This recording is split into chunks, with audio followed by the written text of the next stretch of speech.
To Sasi media. So இந்த வீக்கில் விஜய் சேதுபதி என்னென்ன பண்ண போகிறாரு, அதுவும் இன்றைக்கி வந்து ஸ்பெஷலாக என்னென்ன விஷயங்கள் கேட்க போகிறாரு அப்படிங்கிறது. கமருதீனுக்கு ரெட் கார்டு, அதுக்கப்புறமேட்டுக்கு வாட்டர் மிலன் சில வார்த்தைகள் பயன்படுத்தி மிரட்டியிருக்காரு, அதுக்கு என்ன செய்ய போகிறாரு, அதுக்கப்புறமேட்டுக்கு இந்த வாரம் யார் வெளியில் போக போகிறா அப்படிங்கிற சில முக்கியமான விஷயங்களை இந்த வீடியோவில் நம்ம பேச போகிறோம். நீங்கள் இன்னும் நம்ம சேனலை சப்ஸ்கிரைப் பண்ணனா சப்ஸ்கிரைப் பண்ணிட்டு இந்த வீடியோவை லைக் பண்ணிடுங்க. இப்போ வாங்க நம்ம வீடியோக்குள்ளே போயிடலாம். ஃபஸ்ட்டு எடுத்த உடனேயே இந்த வாரம் யார் வெளில போவா அப்படின்னு பார்த்தீங்கன்னா, போன வாரம் வரைக்கும் வந்து அரோராவை தான் வெளியே ஏற்றுறதுக்கு முடிவு எடுத்தாங்க. அது மார்னிங் வரைக்கும் அந்த முடிவுகளில் எந்த மாற்றமும் இல்லை. ஆனால் அவங்க அரோராவை அதிகமாக நம்புறதுனால அப்சராவை தூக்கலாம். ஏன்னா அப்சராவுக்கு ஓட்டிங் இருந்தது, ப்ளஸ் நிறைய பேர்கிட்ட நல்ல பெரும் இருந்தனால எடுக்கலாமா வேணாமான்ற ஒரு யோசனையில் இருந்து அதுக்கப்புறம் மாற்றப்பட்டுச்சு. அதே போல் இந்த வாரமும் அரோரா மேலே அவங்களுக்கு ஏதோ ஒரு நம்பிக்கை அவங்க வச்சுருக்காங்க. சம்திங் அவங்கள வச்சு துஷாருக்கும் இவருக்கும் ஒரு சண்டை வந்தது இல்லையா. இப்போ அரோரா மட்டும் கமருதீன் பக்கம் போயிட்டாங்க அப்படின்னா கமருதீன் அப்படியே பார்வதியை விட்டு வெளில வருவார். ஸோ பார்வதிக்கு இன்னைய ரேஞ்சுக்கு பார்த்திங்கன்னா கேமில் அவங்க சப்போர்ட்டாக இருக்கிறது அவர் மட்டும்தான். இன்றைக்கி பார்த்திங்கன்னா நேற்று பொறுத்த வரைக்கும் பார்த்திங்கன்னா இவர் வெளியில் வந்துட்டார், திவாகர். ஸோ இதுக்கப்புறம் அவர் உள்ளே போகிறதுக்கான வாய்ப்புகள் நிறைய கம்மி தான். ஏன்னா இதில் இந்த மாதிரி ஒரு கேம் பிளேயை கொண்டு வரத்துக்கு, அதாவது ஸ்கிரிப்டர் கிடையாது, இவங்க என்ன பண்ணுவாங்க, ஏதாவது ஒரு சம்திங் ஏதாவது ஒரு டாஸ்க்கு வச்சு அவங்கள ரெண்டு பேரும் ஒன்றா நிற்க வச்சுட்டாவே கண்டிப்பாக அதில் நிறைய மாற்றங்கள் வரும். அதாவது ஒன்றா நின்று விளாட்ற மாதிரி இருந்தால் ஒரே மாதிரி சப்போர்ட் பண்ணிட்டு போவாங்க இல்லையா. அந்த மாதிரி கேமை மாற்றுறதுக்கு வாய்ப்பு இருக்கிறனால அரோராவை வைக்கிறதுக்கான நிறைய வாய்ப்புகள் இருக்குது. அதாவது வீட்டுக்குள்ளேயே இருக்கிற மாதிரி. ஆதிரை தான் மேலே வந்து ரொம்ப டவுட்டு. ஏன்னா ஆதிரை இந்த பக்கம் வந்து கலையரசன். ஏன்னா ஆதிரையோடைய கேம் முடிஞ்சிடுச்சு. ஃபஸ்ட்டு வீக்லேயே அவங்க கேமை இழந்துட்டாங்க. இப்போ அவங்க வந்து எஃப்ஜே தங்கிட்ட பேசலை அப்படிங்கிற அந்த ஒரு ஜோன்லேயே தான் இருக்காங்களே தவிர வேறு ஒன்றுமே இல்லை. எஃப்ஜே நேக்காக புரிஞ்சுக்கிட்டு வெளில வந்த மாதிரி இருக்குது. ஏன்னா இந்த இடத்துல அவர் கரெக்டான ஒரு ஸ்டாண்ட் எடுத்தால் மட்டும்தான் அவரால் அவர் கேமை ஃபோக்கஸ் பண்ணி போக முடியும். ஓகேங்களா. இன்றைக்கி போன வாரம் பார்த்தீங்கன்னா எஃப்ஜேவை கெட்டவன் அப்படின்னு சொன்ன அதே இது என்னாச்சுன்னா இந்த வாரம் பார்வதி கமருதீனை வந்து மட்டம் தட்டி அவருக்கு ஓகே தான், ஓரளவுக்கு நேர்மையாக விளையாடுறாரு அப்படிங்கிற மாதிரி கொண்டு போயிட்டாங்க. ஸோ அதனால் அவர் புரிஞ்சுக்கிட்டு வெளில வந்த மாதிரி தான் இருந்தது. ஸோ அதனால் ஆதிரையை தூக்கிறதுக்கு நிறைய வாய்ப்புகள் இருக்குது. ஏன்னா அவங்க வழியாக எந்த ஒரு கண்டென்ட்டுமே வரதில்லை அப்படிங்கிறத நினைவில் வைத்துக்கொள்ள வேண்டும்.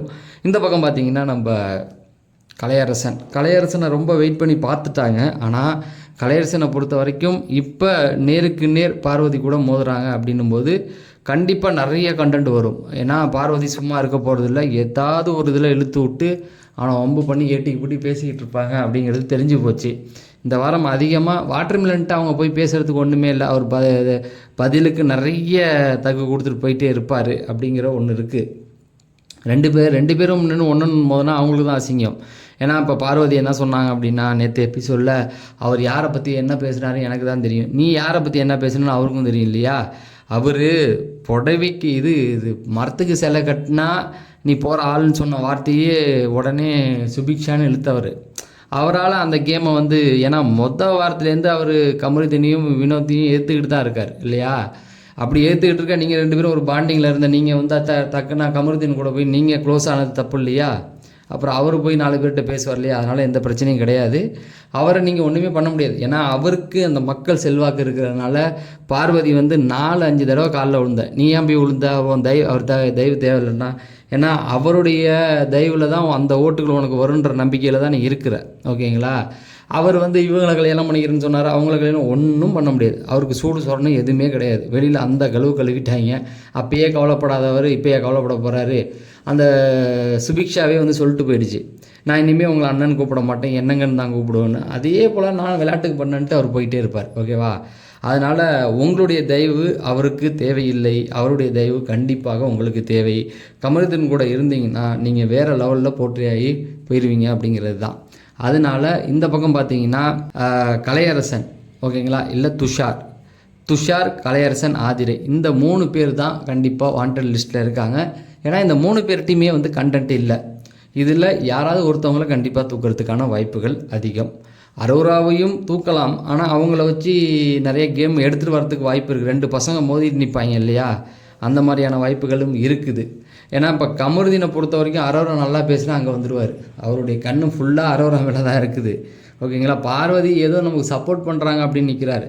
அதனால் கலையரசன், துஷார், ஆதிரை இந்த 3 பேருக்குள்ளே ஒருத்தவங்க போகிறதுக்கு நிறைய வாய்ப்புகள் இருக்குது. ஏன்னா இப்போ ஒரு செய்தி சொல்லுவாங்க, கடைசியில் அதை மாற்றுவாங்க. போன வாரம்லாம் நான்லாம் அரோரா பேர் தான் வந்தது, அரோரா பேரை சொல்லியாச்சு. ஆனால் கடைசியாக அப்சராவை தூக்குனாங்க. எல்லாருமே வந்து ஏன்னா வீடியோ வந்து கண்ட நேரத்தில் இதாகும். இப்போ போடுற வீடியோ வேறு டைமில் வந்து ரன்னிங்கில் போய் வைரல் ஆகி நிற்கும், இல்லை ஒரு வியூஸ் வந்து நிற்கும். அப்போ பார்க்குறவன் சொல்லுவான், ஏன்னா பெரிய சேனல்லாம் போட்ட உடனே வியூஸ் ஏறிடும். அப்போ அவங்களுக்கு உடனே அவங்க ஃபாலோவர்ஸ் வந்து நம்பிடுவாங்க. இப்போ நம்ம போடுறதெல்லாம் எப்படின்னா வச்சிங்கன்னா ரொம்ப டைம் எடுத்து தான் போகுது வியூஸு. அப்படி இருக்கும்போது நான் இப்போ போடுறது நாளைக்கு நீங்கள் பார்த்தீங்கன்னு வச்சிங்களேன், அப்போ நீங்கள் என்ன சொன்னீங்க, லூஸு அது போன வாரம் இவங்க போயிட்டாங்க லூஸு அப்படின்னு சொல்லுவீங்க. அதுக்காக இதை முன்னாடியே சொல்லிடுறேன். அதிக வாய்ப்புகள் இவங்க பேரில் தான் இருக்குது. இதை மீறி அவங்க ஒரு வாய்ப்பு எடுக்கணும்னா ஆதிரை தான். ஏன்னா ஓட்டிங் படி போகணும், ஓட்டிங் படி அவங்க என்றைக்கு போயிருக்காங்க இன்றைக்கி போகிறதுக்கு அப்படிங்கிறது தான். சரி, இதெல்லாம் முடிஞ்சிடுச்சு. கமருதீனுக்கு ரெட் கார்டு வழங்கப்படணும். ஏன்னா கமருதீன் வந்து ரொம்ப வைலன்ஸை அடிக்கலாம் முடியாது. ஏன்னா அவனுக்கே தெரியும் அடித்தா நம்ம வந்து கேஸ் வாங்கிடுவோன்னு.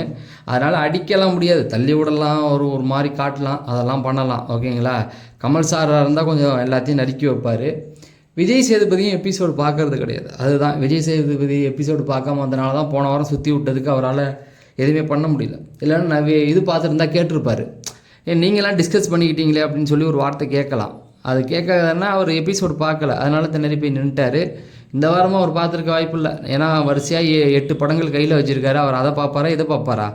அதனால் அந்த விஷயத்தில் தான் அவர் ஃபோக்கஸ்டாக போவார். டீம் சொல்கிறத கேட்டு பண்ண போகிறது தான். இப்போ டீம் சொல்கிறது அப்படின்னு வரும்பொழுது இந்த எபிசோட டைரக்டர் யாருன்னு உங்களுக்கு தெரியுமா? இப்போ ஒரு காலத்தில் வந்து நெல்சன் இருந்தாப்புல. இப்போ ஜெயிலர் பண்ணார்ல நெல்சன், அப்புறம் அமரன் படம் பண்ணார்ல அவர், இல்லை நிறைய பேர் இருந்தாங்க. இப்போ மாறியாச்சு எல்லாம். இப்போ இருக்கிறது வந்து மகாநதி சீரியல் பண்ணவர் அப்படிங்கிற மாதிரி கேள்விப்பட்டேன்.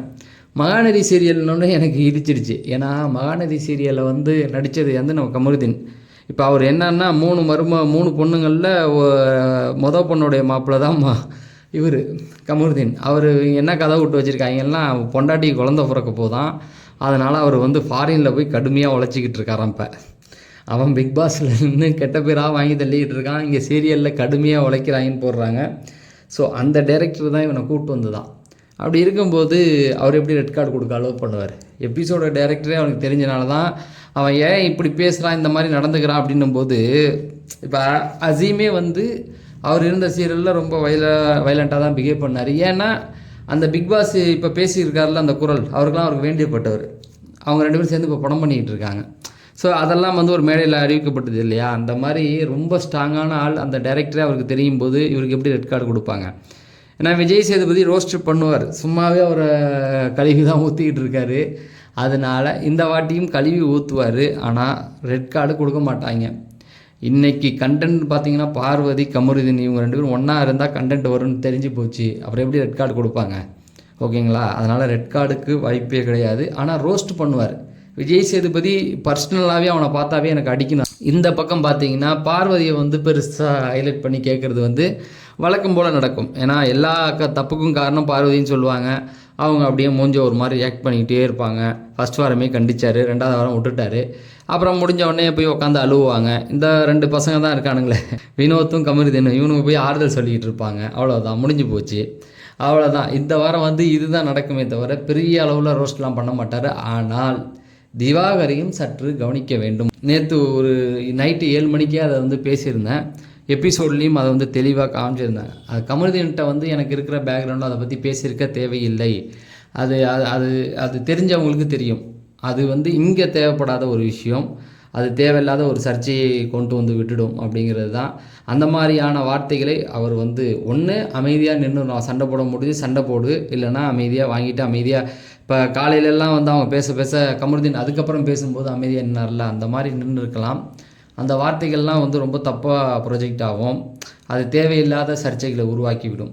ஆனால் அது வந்து இவருக்கும் தெரிஞ்சிருக்கு, கமருதீனுக்கும். அதனால தான் அதுக்கப்புறம் அடங்கினான். புரியுதுங்களா? கமருதீனுக்கும் இவர் யார் என்ன அப்படிங்கிறது தெரியும். தெரிஞ்சதுனால தான் அதுக்கப்புறமேட்டுக்கு என்ன மிரட்டரியான்ட்டு அடங்கிட்டா. ஆனால் திரும்பவும் போய் அவரை நோண்டிக்கிட்டு இருந்தால் அவனுக்கு தான் அது கெட்ட பேர்.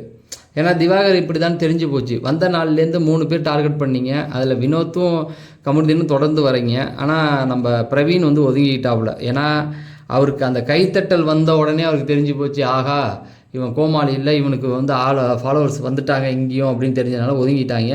இவனுக்கு வந்து கானா வினோத்தெல்லாம் உண்மையாகவே நல்ல பேர் இருந்தது. அதை இந்த வாரம் ரொம்ப கேவலமாக இன்றைக்கி நேற்று எபிசோடு பார்த்துருந்தீங்கன்னா தெரியும். அவர் வந்து ரொம்ப கேவலமாக நடந்துக்கிட்டார். அந்த சண்டையை தூண்டி விட்டு, அதாவது முடிஞ்சு போன சண்டையை ஏற்றி விட்டது. கமருதீனே ஆரம்பத்தில் நல்லா தான் பேசிக்கிட்டு இருந்தார்.